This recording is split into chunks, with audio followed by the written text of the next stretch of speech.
Bueno, estoy encantada de estar aquí con ustedes. Quisiera expresar mi agradecimiento a Antonia Candela y Elsie Rockwell por haber organizado mi visita aquí con ustedes y haberme brindado la oportunidad de intercambiar ideas con muchas personas, con muchos colegas. Y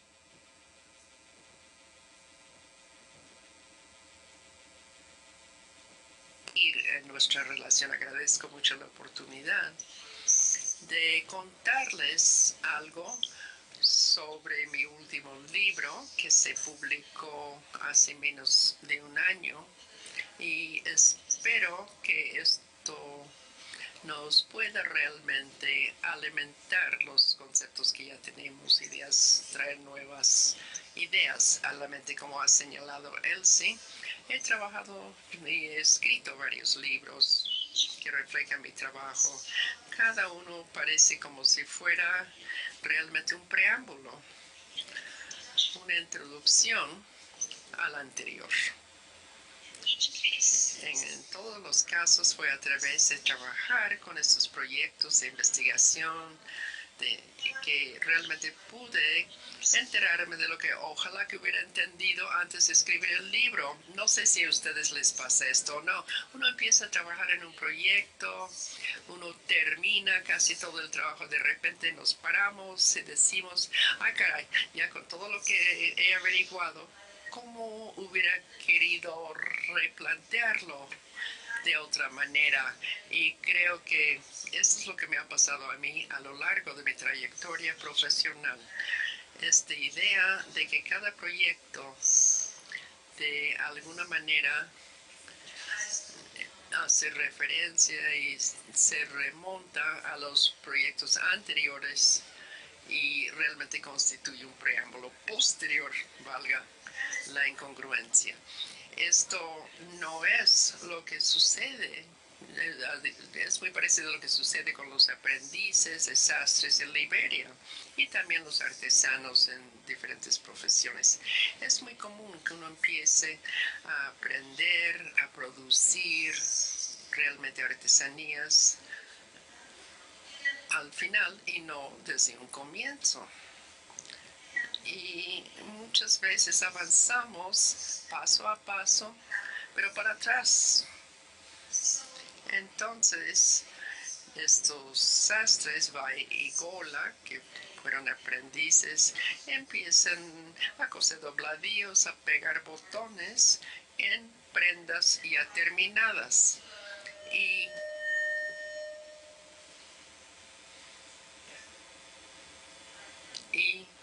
es al manejar la ropa, al sentir las telas, que se van dando cuenta de cómo son.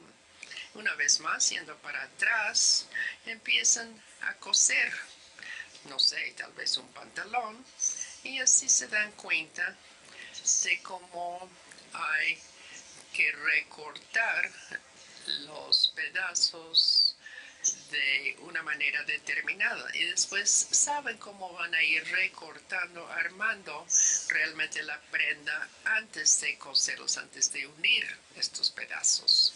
Al mismo tiempo, no importa la ropa de que se trate, realmente en este proceso de ir yendo para atrás, no importa en qué momento estén en la elaboración de la ropa, siempre tienen que pasar por todos los pasos desde el comienzo al final. Entonces a veces parece contradictorio, no es una manera lineal de ver este aprendizaje, es que siempre estamos aprendiendo lo que ya estamos haciendo. Y eso hace que seamos aprendices de nuestras propias prácticas cambiantes. Entonces, esta tarde yo quisiera, bueno, es chistoso en inglés, pero a lo mejor en español no. Pero ahora quiero realmente hablar poco a poco, de presentar algunas ideas, mis trabajos, lo que se llama amble en inglés, que viene de preámbulo, de ir andando. Entonces, quiero preambular, por convertirlo en verbo, de hacer un recuento de estos años, cómo refleja mis años de trabajo en el campo, también la investigación sociocultural, se fueron conformando poco a poco. Y mis conceptos, mis ideas con respecto al aprendizaje, a las prácticas de investigación han ido cambiando. Vamos a empezar un poco con qué quiere decir un apprenticeship, un aprendizaje. Un sentido común, hay muchas nociones con respecto a qué es esto. Y me topo con estas definiciones cuando hablo al respecto. Y se pueden resumir fácilmente. Voy a tratar de resumirlo. Este aprendizaje es una forma anacrónica de educación, creo que estaríamos de acuerdo con esto, y tiene que ver con una forma precapitalista de lo que es la producción. Poca tecnología, un enfoque artesanal y normalmente tiene que ver con la mano de obra. También podríamos decir que estos aprendizajes son un vehículo educativo para convertir a los jóvenes en carpinteros o sastres expertos ya muy logrados o en otro tipo de artesanos. Creo que muchas veces la gente cree que si aún se practican estas artes en el mundo actualizado, este tipo de aprendizaje está relacionado con talleres empobrecidos en países del tercer mundo que operan como parte de la economía informal. Única de educación relacionado con una forma de producción precapitalista, poca tecnología y una gran, enorme realmente cantidad de trabajo manual. Como un vehículo de educación nos imaginamos que es para que los jóvenes se conviertan en artesanos, carpinteros, tejedores, lo que sea, ya expertos logrados. Si todavía se practica en el mundo de hoy, mucha gente pregunta, bueno, ¿realmente pueden seguir estudiando así, siendo aprendices de los artesanos? Casi siempre los relacionamos con talleres empobrecidos en los países tercermundistas y forma parte de la economía informal. Entonces, cuando hablamos de este tipo de aprendizaje, pensamos que los maestros son verdaderos maestros y los aprendices son estudiantes. Si este es el caso, entonces nos preocupa porque estos aprendices, como la gente cree, no van a recibir lecciones formales ni explicaciones, ni tampoco van a presentar exámenes. Al final del cuento, en el taller, todos están ahí para trabajar. Y ser aprendiz es educación informal, no es educación formal. Entonces, lo que aprendan realmente tiene que ver estrictamente con las prácticas reales, solamente son prácticas útiles dentro de un contexto dado o en un contexto inmediato de lo que es el taller en sí, del trabajo que realizan. Entonces, y ahora estoy hablando yo, no las suposiciones. Entonces, si ser aprendiz como una práctica educativa es anacrónica y una forma de educación espantosa además, entonces, ¿para qué queremos realmente estudiar esto? ¿Cómo se aprende realmente a ser artesano? ¿Por qué nos interesa a largo plazo? ¿Por qué vamos a enfocar nuestra atención en este sentido? Aprender es lo que psicólogos y los grandes teóricos educativos tienen que reflexionar al respecto. El aprendizaje, ¿por qué son realmente enfoques interdisciplinarios, sobre todo para la investigación antropológica. Por lo general, esta tarde voy a hablarles un poco sobre mis esfuerzos para tratar de entender estos interrogantes, pero también hemos tenido muchos estudios etnográficos sobre estas prácticas y nos dan grandes recursos para entender la investigación social crítica. Por ejemplo, Tim Ingold, antropólogo, su trabajo teórico etnográfico se ha enfocado a lo largo de los años en la interfase entre la biología evolucionaria y la antropología. De acuerdo con su punto de vista, ahora sí lo voy a citar, él dice que no es un material genético individual, material programado internamente, sobre la cual estos procesos evolucionarios naturales operan, sino realmente el cambio como parte de procesos de desarrollo. Y es entre personas, entre prácticas y a lo largo de la vida. Él dice que a pesar de que la biología neodarwiniana, ciencias cognitivas y la psicolingüística se han conspirado para producir un enfoque muy poderoso para entender estas relaciones en la evolución humana entre la tecnología, la lengua y la inteligencia. De todos modos, él quiere realmente hacer otro planteamiento. Él dice, vamos a suponer que nos fijamos la tarea de examinar la relación en la evolución humana, no entre la tecnología, la lengua y la inteligencia, sino entre lo que es ser artesano, las canciones y la imaginación.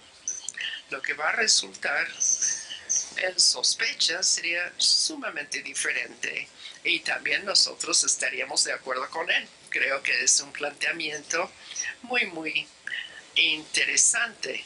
Todo esto de qué preguntas tendremos que plantear. Por ejemplo, si nos planteamos estas teorías de evolución, sigue ya que las personas que se desarrollan dentro del contexto de su compromiso con otras personas o otros agentes que parecen ser personas en el medio ambiente, estas habilidades técnicas en sí constituyen realmente una matriz de relaciones sociales. Por lo tanto, implican el uso de herramientas y hay que entender esto como cadenas realmente de causación personal y no mecánica. Entonces constituyen componentes del medio ambiente, nos permiten entrar en relaciones sociales y no estamos logrando una emancipación de la sociedad humana de lo que son las restricciones de la naturaleza. Es una teoría muy compleja, es un razonamiento muy especial con respecto al lugar de los artesanos, cómo piensa Tim Ingold, cómo ve los artesanos, y creo que son reflexiones muy distintas. Yo no me he ido por este camino, pero no deja de ser interesante.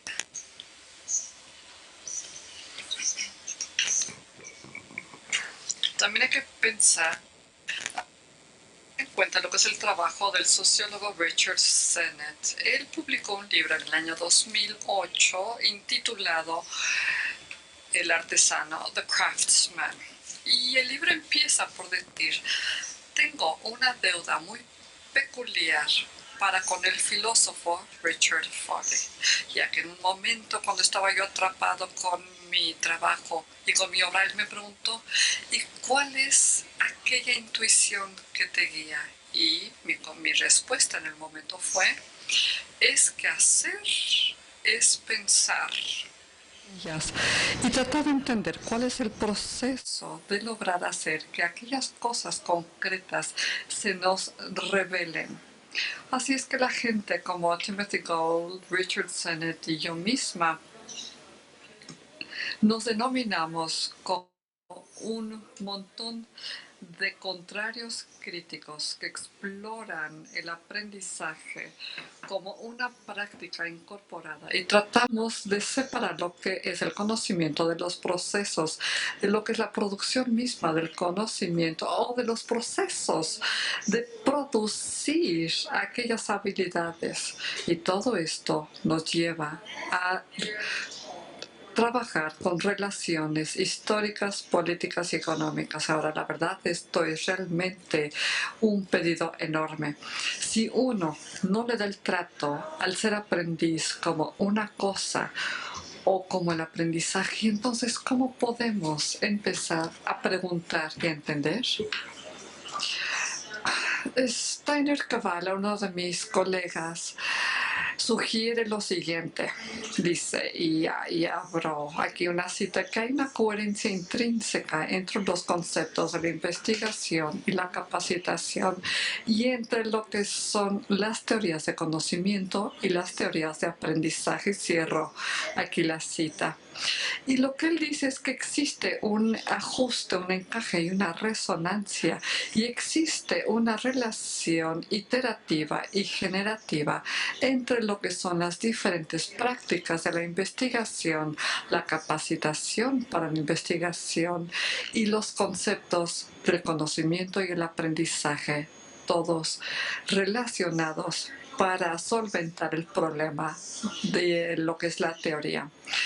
Steiner nos ayuda a entender cómo los diferentes supuestos se postulan en las relaciones y presenta contrastando dos grupos de relaciones. Uno lo denominó burocrático y el otro grupo lo denominó pragmático. Y habló de lo que es la lámina que aparece aquí en pantalla. Este es el punto de vista de Steiner Cavallo. Son los puntos de vista que siente que se relacionan muy fuertemente. Son los puntos entre lo que es la teoría y la práctica. Y es lo que nos llevaría a entender los diferentes modelos de qué cosas son y cómo están interrelacionados. Steiner escribió ampliamente, tratando de entender cómo las modas cambiantes dentro de la teoría de psicología eran parte de lo que son las modas que también cambian en lo que es el aspecto sociocultural. Y argumentó además que hay diferencias entre el conjunto coherente de lo que son las relaciones culturales burocráticas modernas, que es la primera columna, y el conjunto de relaciones culturales postmodernas, entre ellos el concepto y la práctica de conocimiento, investigación y el aprendizaje. Y si vemos la segunda columna, vemos entonces que tenemos una relación muy cerrada entre lo que son las teorías de aprendizaje de una escuela y un entendimiento de la investigación metódico en sí, que es la técnica para producir, para aquellos procedimientos que nos permiten contabilizar y experimentar el mundo. Es la segunda columna y él sugiere que las relaciones se dan en esta segunda columna. Incluso hasta dice las relaciones de la capacitación en una universidad es al estilo de aprendiz. La entrevista es de calidad y la capacitación para esta entrevista es todo un arte. ¿Por qué? Porque se necesita utilizar aquellas habilidades que tenemos, del cual tenemos conocimiento en la práctica social. Y él empieza a explorar cómo la educación de la gente de post-niveles universitarios vuelven a regresar a lo que es el aprendizaje de ser aprendiz. Y aquí sacamos entonces, y lo vemos en las biografías de quienes han recibido los premios Nobel. Y bueno, pues seguramente lo ven ustedes en su trabajo. Ustedes viven la misma forma de aprender el aprendiz, al igual que estos premios Nobel. Y sé que hay muchos colegas que van a decir, bueno, me parece muy bien, tenemos los dos tipos de aprendizaje. Tenemos el aprendizaje del diario y tenemos la línea de vida. Además tenemos lo que es el ser aprendiz sobre un talento. Uno se puede concentrar en una línea o se concentra en la otra. Y esto entonces tiene que ver con lo que es la práctica, pero también depende de lo que es el juicio de uno y mucho más depende de la seriedad detrás de la que tiene uno en tratar de lograr ser maestro con lo que uno está tratando. Sin embargo, a mí me parece un poco ridículo que si uno decide ser aprendiz, uno está dándole un punto de vista y un trato poco profesional y no estoy de acuerdo. Ahora, yo estoy también en desacuerdo con la parte de Steiner que dice que el interés en lo que es la segunda columna es una manifestación de este giro de postmoderno. Es un conjunto de intereses de investigación que a lo mejor se ajustan a las ciertas inclinaciones o formas de pensar de lo que son la gente, los universitarios, no de otra, no para mí.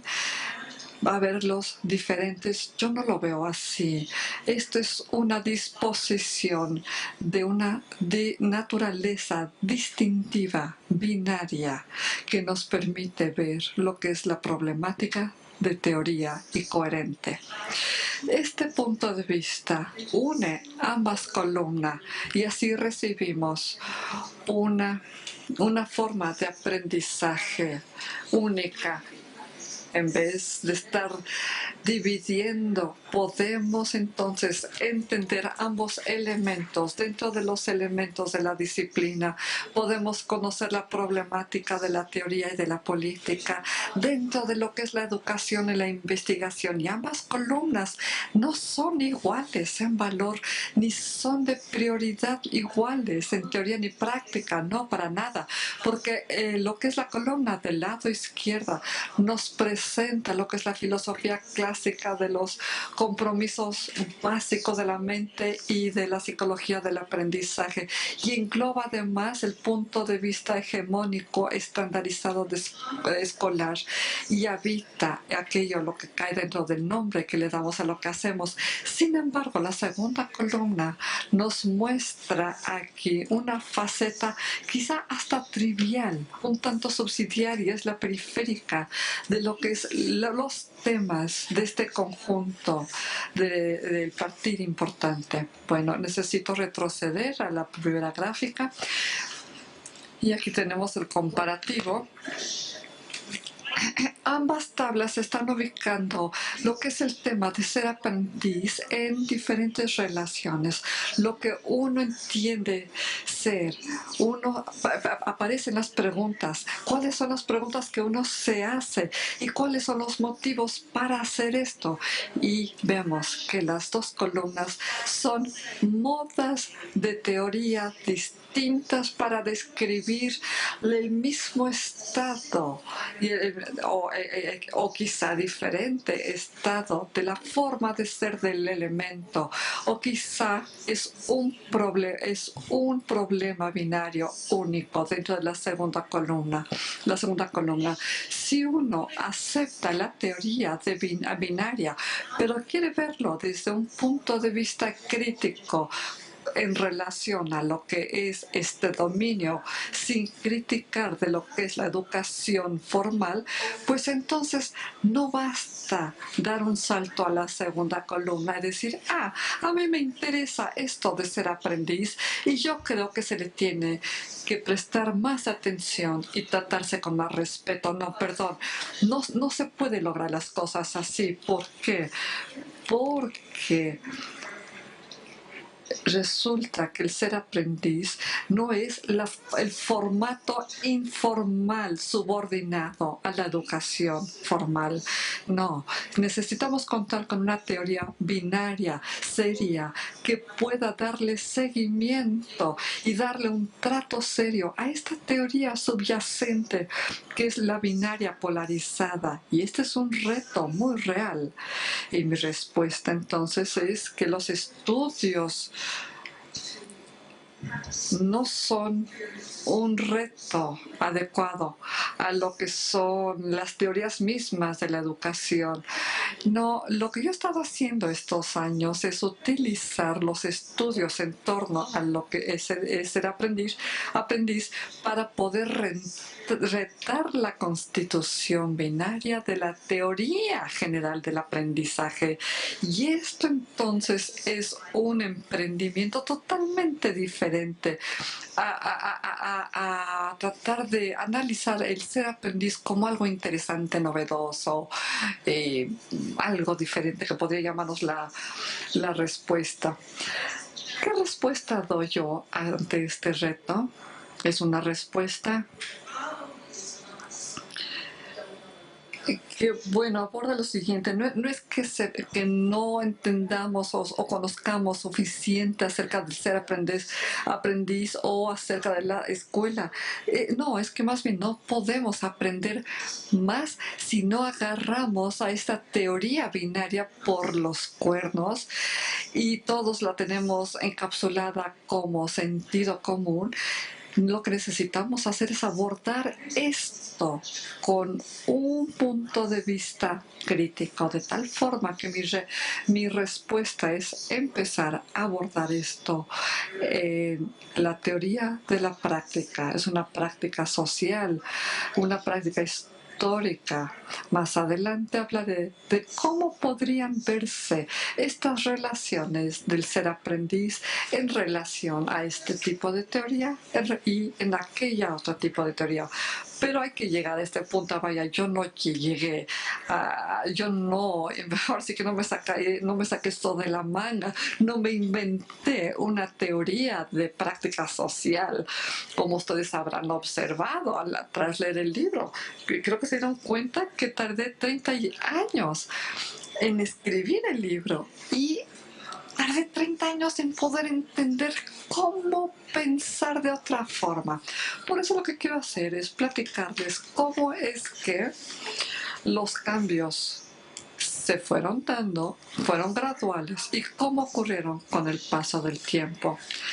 Al empezar a investigar estos temas, yo carecía de claridad teórica. No tenía nada más que una resistencia generalizada del antropólogo hacia estos supuestos etnocéntricos que subyacían en estas demandas multiculturales de cómo la gente educada de otra forma en África estaría funcionando. Y mi teoría incluso era de que si hubieran ido a la escuela, hubieran hecho mejor las cosas de cómo la están haciendo, porque no recibieron una educación.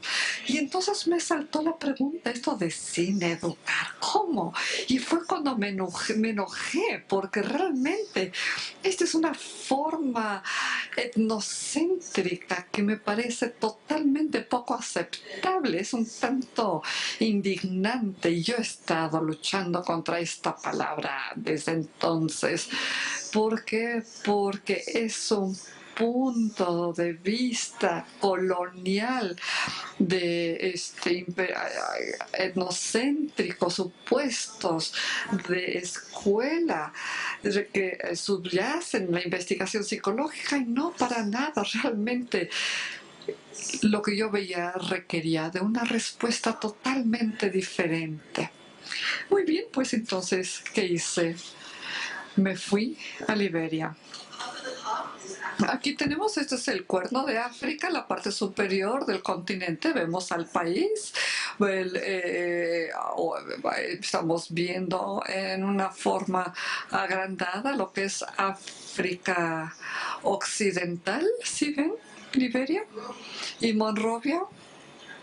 Sí, ya creo que ya vieron, ya encontraron todos en dónde estoy.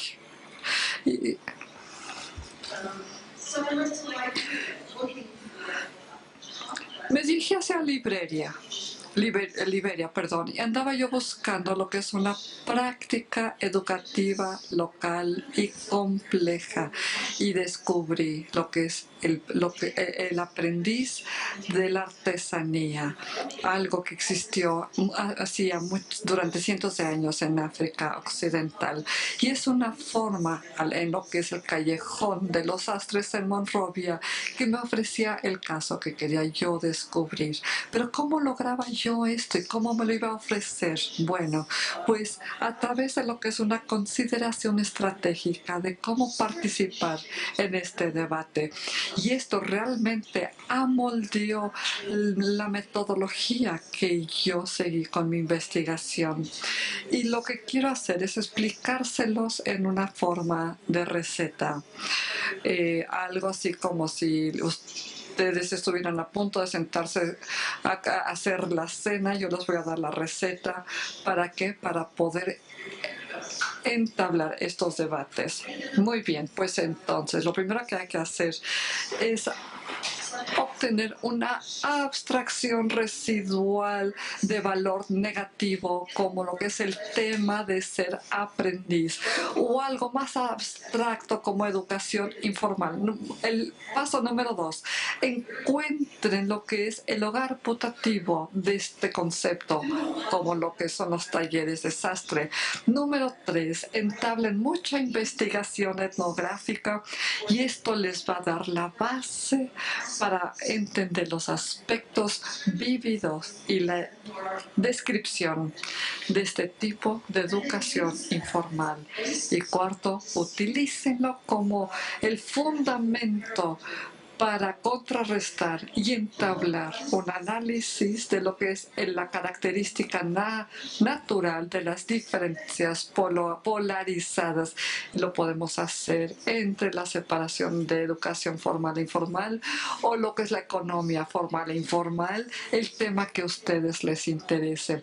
Esta receta nos da la capacidad de poder validar o desvalidar lo que son los límites del conocimiento, el conocimiento que está centrado en un contexto o libre de contexto, o analizar lo que es el poder cognitivo, la falta de poder y las reclamaciones de poder retar estas relaciones binarias y entender que son neutras. Bueno, creo que no existe la neutralidad de ninguna manera. Ahora, entonces, ¿y qué? En Monrovia, la capital de Liberia, etcétera, etcétera, aquí tenemos el callejón. Esta es la calle Broad, que es realmente la calle principal, donde están casi todos los negocios, y está montada en una orilla. De ahí todas las calles descienden por el cerro de ambos lados y termina en el río, en el lecho del río, el Happy Corner, el rincón feliz, que bueno, es realmente el nombre verdadero de este callejón de los sastres.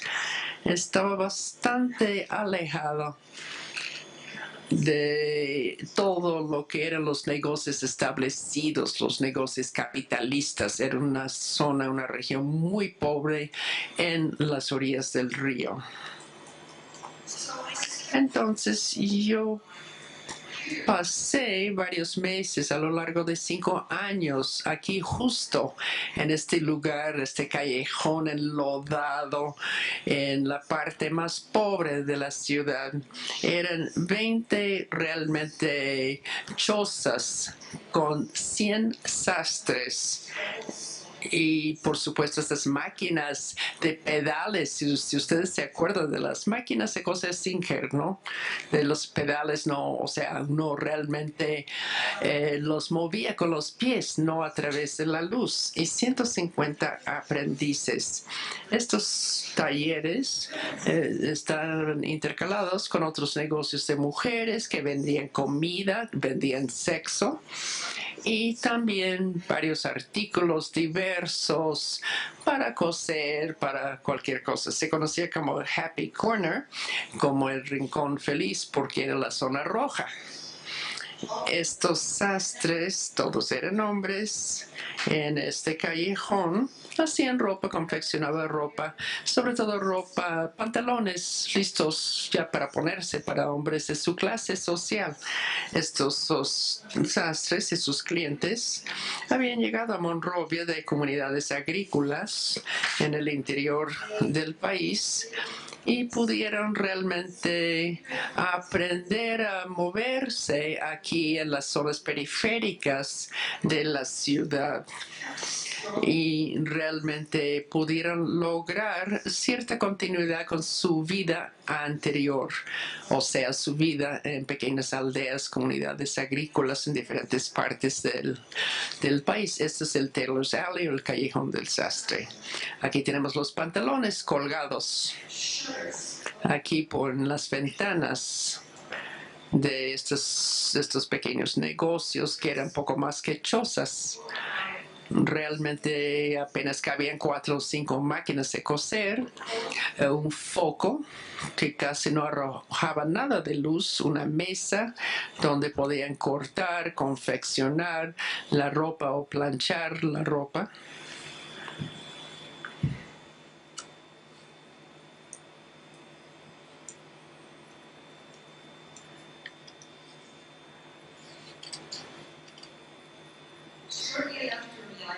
Poco después de llegar a Monrovia por vez primera, antes de saber que existía este callejón, pasé muchos días en un taller no muy lejos de este callejón, pero no lo sabía, no me había ubicado todavía. Al terminar, después de 15 días, yo pude observar que los sastres estaban muy comprometidos con su trabajo y que los aprendices que pasaban mucho tiempo ahí en el taller eran diferentes entre sí. Algunos estaban más comprometidos con su trabajo que otros. Era obvio que existía un aprendizaje, pero no lo podía observar, no lo podía realmente entender. No había clases, no había ningún maestro designado entre los maestros y nadie daba tutorías ni consejos específicos. Sin embargo, y yo tenía muchas suposiciones sobre cómo se aprende, por ejemplo, en la escuela tradicional. Y dije, pues yo no estoy entendiendo, yo estoy en el lugar equivocado en un momento dado. Entonces le pregunté a uno de los maestros que tenía un aprendiz joven que me explicara cómo lo enseñaba.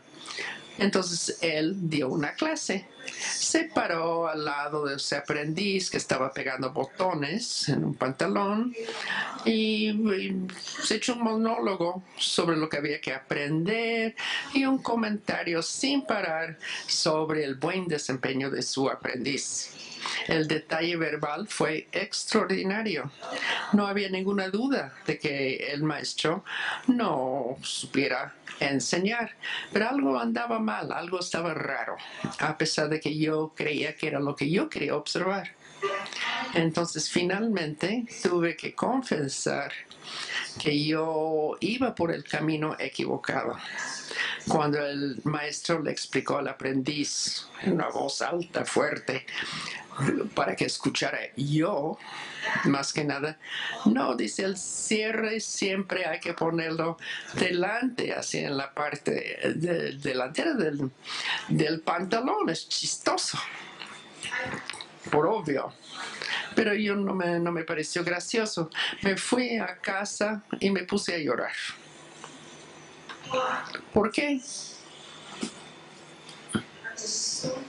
Porque resultó tan obvio que yo no tenía ni la más remota idea de cómo preguntar, cómo entender esos procesos de aprendizaje. Yo andaba muy mal. Yo sabía observar la enseñanza, pero no el aprendizaje. Me frustró muchísimo, no sabía qué preguntas plantear. Me regresé a California, regresé a Liberia 6 meses después y aún así durante mi segunda visita en el callejón fue solamente después de observar lo más cotidiano en estos talleres a lo largo de varios meses que empezaron a surgir varias preguntas que tal vez yo pudiera plantear. Vi que si un aprendiz es aceptado por un maestro, entonces él tenía realmente acceso a la vida de los sastres más consagrados. Veían los procesos de producción y veían los productos finales, los pantalones, camisas, sotanas musulmanas. A veces había hasta una docena de pantalones que estaban en un solo día, desde el comienzo hasta el final. Y eso sí fue realmente una cosa impresionante. No sé si ustedes han tratado de hacer 12 pantalones en un solo día, pero créeme que no es fácil. Yo no lo podría hacer por lo menos. Creo que casi nadie. Y muy importante, los aprendices al ser aceptado por un maestro tenían acceso legítimo a lo que sucedía en su alrededor. O sea, podían codearse con otros aprendices, los que apenas estaban comenzando, los que ya iban a la mitad del camino en el proceso de aprendizaje y los aprendices que estaban casi al punto de tornarse ya maestros. La combinación de esos diferentes niveles de aprendices con diferentes grados de experiencia resultó ser una buena enseñanza de cuál es el camino a seguir para convertirse en un sastre experto. Ellos eran el currículo.